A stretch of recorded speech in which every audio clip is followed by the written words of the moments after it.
Hey, everybody, this is Sean Moran from the Saving Your Future podcast. And today I have the pleasure of interviewing Frazer Rice. He's the author of a book called Wealth Actually. His website is wealthactually.com.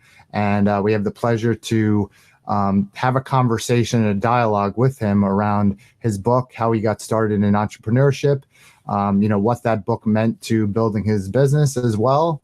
And wanted to also share certain aspects of how he, can share some information with you around wealth and wealth intergenerationally, as well as how to manage it when you have finances, you're in a good position, and how that would affect your children. So with that, we'll welcome Frazer today. How are you?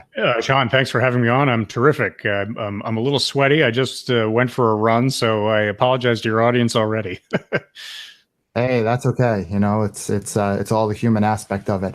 So I guess tell us a little bit about your book and kind of where you started, how you got to the book, and what that might be, and just give a little background about yourself. Sure. So this is really my fourth career in many ways. So I graduated from college and I went into politics. I worked in Albany for approximately a little over 2 years. I worked for Governor Pataki. I was at the Department of Economic Development, and politics in many ways is my first love.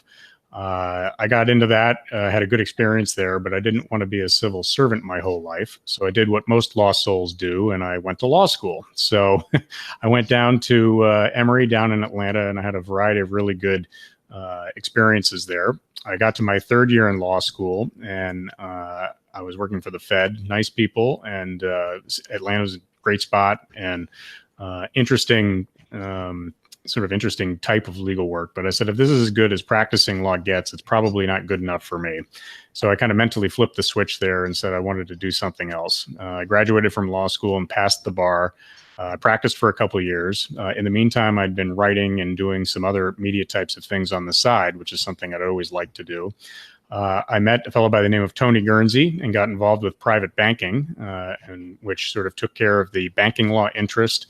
It got me away from the billable hour, which wasn't going to be a friendly fit for me. And it got me around people, which I liked a lot. I didn't want to be locked in a library. So I spent 16 years there at Wilmington Trust. I spent probably the first 4 to 5 years helping a managing director manage a pretty large book of business. She went on to other places, and most of the book of business stayed with me. And then I was on my own ever since. And basically what happened is I took care of the clients and went out and found new ones. So fast forward to August of this year. Well, I'll go back a little bit further. In the meantime, I'd been writing a lot. I write screenplays and graphic novels as a hobby, and blogs and a variety of other things. And I got started with a podcast about 2 years ago, which really activated the left side of my brain. And I really wanted to do more with it. And starting in 2017, I took the plunge. I found the folks at Lioncrest Publishing to get started writing a book about a lot of things that I thought made sense that I'd seen in my professional life to help wealthy people and beyond. And I started writing the book. And that was essentially done in about at the end of 2017. And for a variety of logistical reasons, which I guess we'll get into in a few minutes, I waited until August to launch the book. And it's been a thrill ride ever since. Well, that's awesome. I actually kind of say there's some parallels there. My background's corporate tax. I spent 15 years in that. 2013, I wrote a book as well. And haven't really turned that into a business yet. But, that's part of the reason for the podcast, is to kind of share some of the ideas I shared in my book.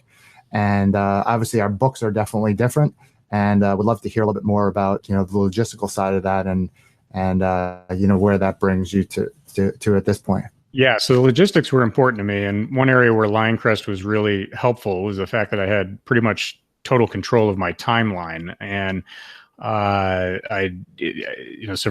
again, writing a book for the first time, there are a lot of unknowns, and you're trying to kind of wondering whether it's going to suck or if it's going to be good, or there's a lot of self-doubt in there. And I had my own process where I'd send drafts out to people that I trusted, and it would come back. And I started to really get some faith in it about halfway through 2017, and said, I think I've got something I can be really proud of. And at the end of 2017, I kind of looked at the entrepreneurial side of things and said, I'm not going to be able to publish the book while employed at Wilmington Trust.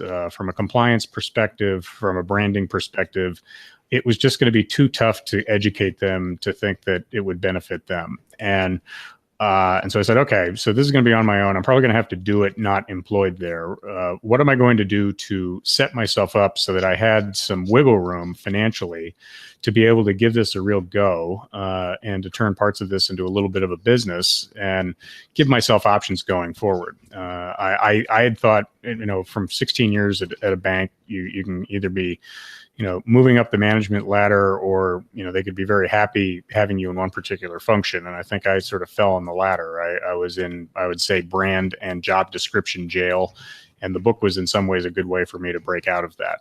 So logistics wise, from the beginning of 2017 until about August of 2018, end of 2017 to beginning or August of 2018, I basically just sort of ramped up internally what I wanted to do. I started saving as much money as I possibly could to give myself 6 to 9 months to a year of expenses and living expenses in order to, sort of go out, promote the book, do some things, try to build some other ancillary sources of income, and get started on that. And so my calculus was basically try to fit the right way so that I could resign quite amicably with Wilmington Trust, which is what I did, and move on to the things that I wanted to do going forward.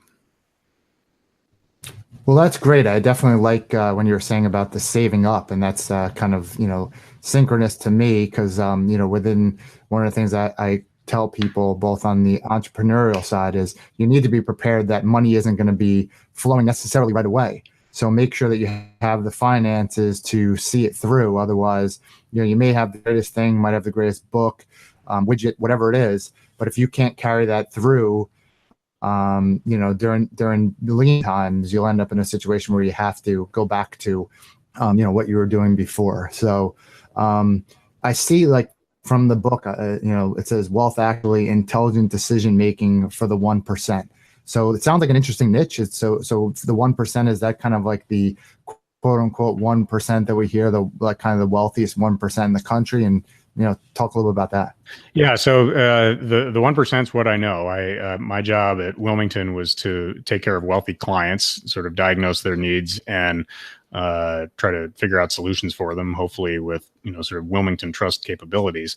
But there are a lot of parallels to what happens in the 1% and with the quote unquote rest of us.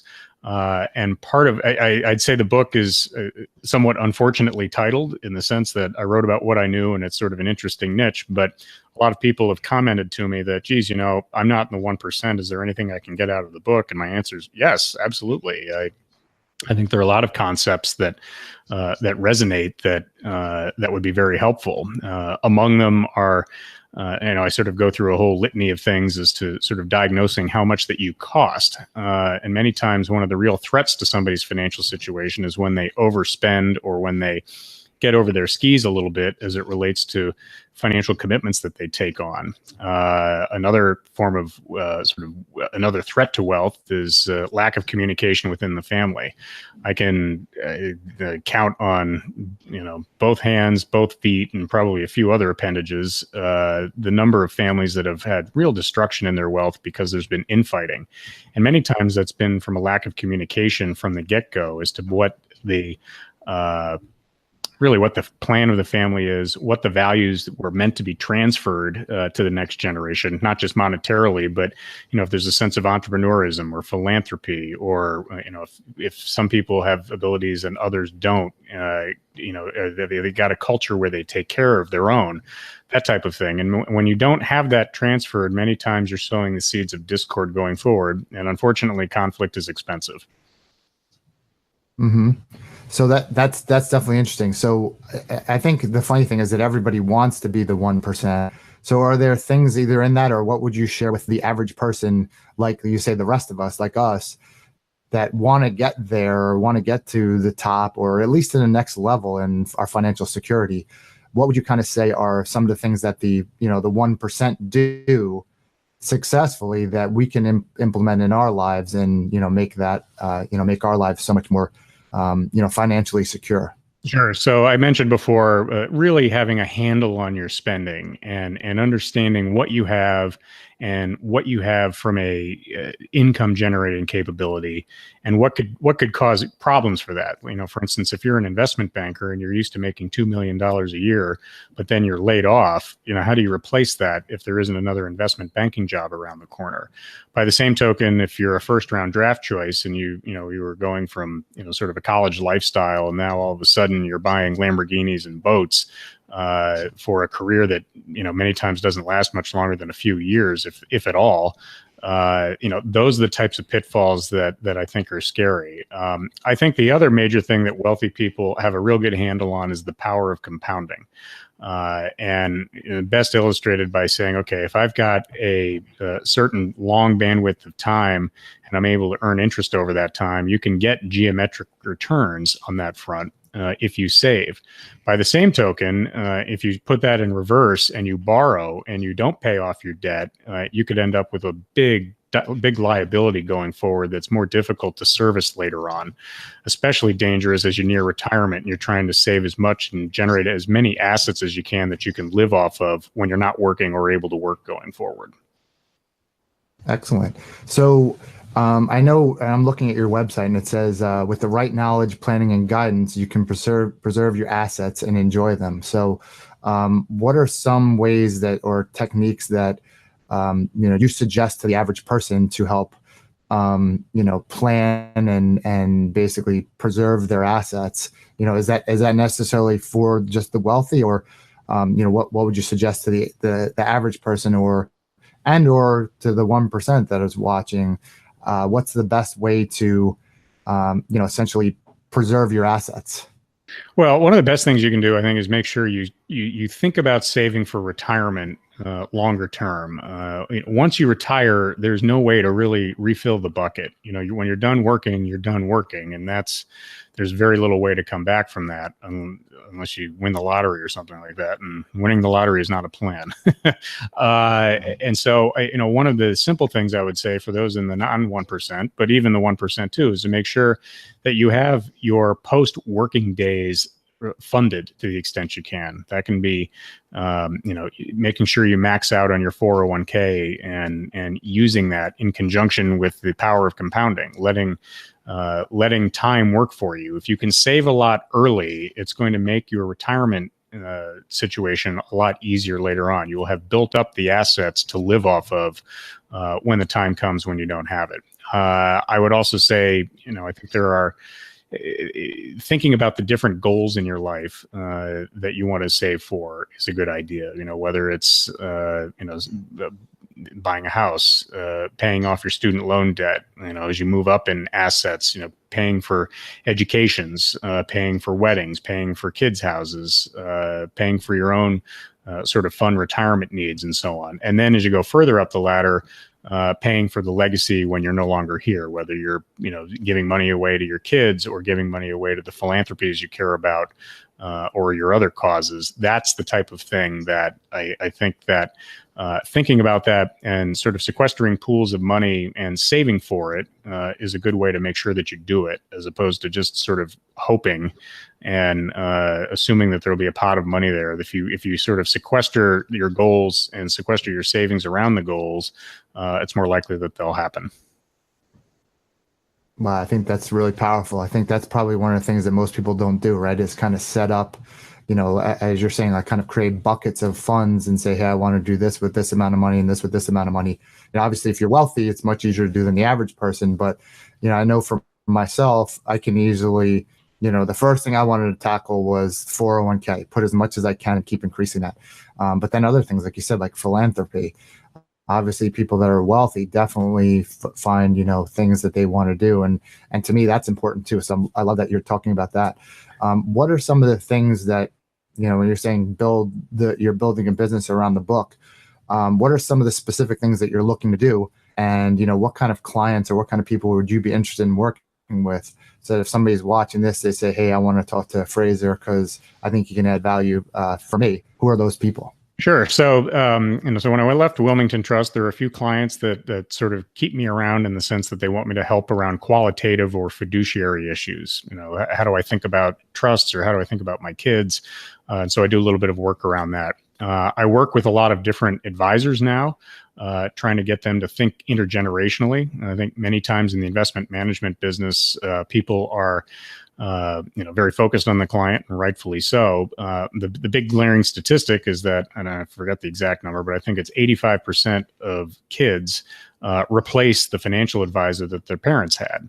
And so there are a lot of advisors around out there who look at that statistic, especially people with big books of business, and say, how do I avoid that? And I think there are a lot of different tacks you can take on that front, as far as trying to get involved with the next generation in the family as early as possible, and being part of the advice component around the team, so that as families get up in wealth and that they're starting to make decisions about things, they're coming to you, and you're able to provide some guidance around the problems that we talked about before. Okay. And as far as the book, obviously, it sounds like that's what we're talking about more specifically. But is there another avenue in which you're looking to grow your business here, as far as the website? Obviously, I'm seeing the book. What other things are kind of the focus of your business, Wealth Actually? Sure. So there's a podcast, which I've done for about 2 years, which I've recently rebranded the Wealth Actually podcast. And so I'm having discussions with people in the industry about various topics, whether it relates to investing, or trust and estates issues, or family governance issues, or other threats to wealth. It even varies to things like cybersecurity and other types of scenarios. So there's potential revenue streams there. I'm hoping to be doing a little bit more public speaking around the book and around the podcast, and I've already got a couple of situations lined up, which is good. And then I'm also doing a lot of sort of moderating and sort of brand spokesmanship within the investment management industry. So I know I'm trying to get a bunch of little revenue streams flowing into the Wealth Actually LLC, as it were, and build that up from there. And sort of the broader component for me is to go from being a cog in the industry to being more of a voice in the industry. And I think that pivot is important for me, so that even if I re-engage the industry in 6 months or a year in a more technical sense, I'm bringing a much different skill set than I had before, which was strictly client relationship management and business development. Those skills don't really go away. And I think raising my profile and having a bit more of a voice in the industry sort of enhances those. But it also creates a little bit more of a pivot, so that I can be the driver from a marketing standpoint going forward, if I decide to choose that. And if the Wealth Actually component is more of an ancillary source of revenue for me. Well, fantastic. So if people wanted to get in touch with you, maybe to work with you, or obviously the book, I know it's available on Amazon. Right. Where else could people find the book, or how's best to get in touch with you if they want to continue the dialogue? Sure. So again, I'm available for sort of personal consultations. I don't sell investments, so I am really more to sort of help you think about things, and that's what the book is for as well. You can find me at wealthactually.com.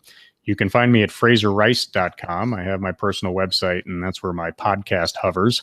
I'm on Twitter and Facebook and Instagram and all the other major platforms. And the book is on Amazon, and that's its main vessel right now. Okay, perfect. And I will also get all that information from you, and I will include that in the show notes on the podcast, as well as put in the description for the YouTube channel. So with that, anything else you'd like to close with? Anything else you'd like to share? It's definitely been insightful. I greatly appreciate it. Sure. The biggest thing I'd like to share is that if you're an entrepreneur and you're thinking about it, and you're working in a situation, my only regret, and I really don't have any regrets, the only thing I wish I had happen is that I'd done it earlier. I'm mid 40s right now, and this would be twice as much fun at age 35 as 45, and it's a lot of fun right now. I encourage anybody who's able to take the leap. Think about it, be cautious about it. Look at the risks, look at the things that you need to worry about. Family expenses and etc. But if you can take the leap, it's been well worth it for me. Excellent. No, and I say the same. So I definitely appreciate that. And I think, like you said, I like that you were saying you prepared for it. You made sure that you're financially prepared to be able to make that step. But going out and getting it done is huge. So, thanks so much for taking the time. Again, I encourage people to take a look at your website, your book, and get in touch if there's something that you can do to help them. And thank you so much for taking the time with us. Thanks for having with me here, Sean. It was a lot of fun. All right. Thank you.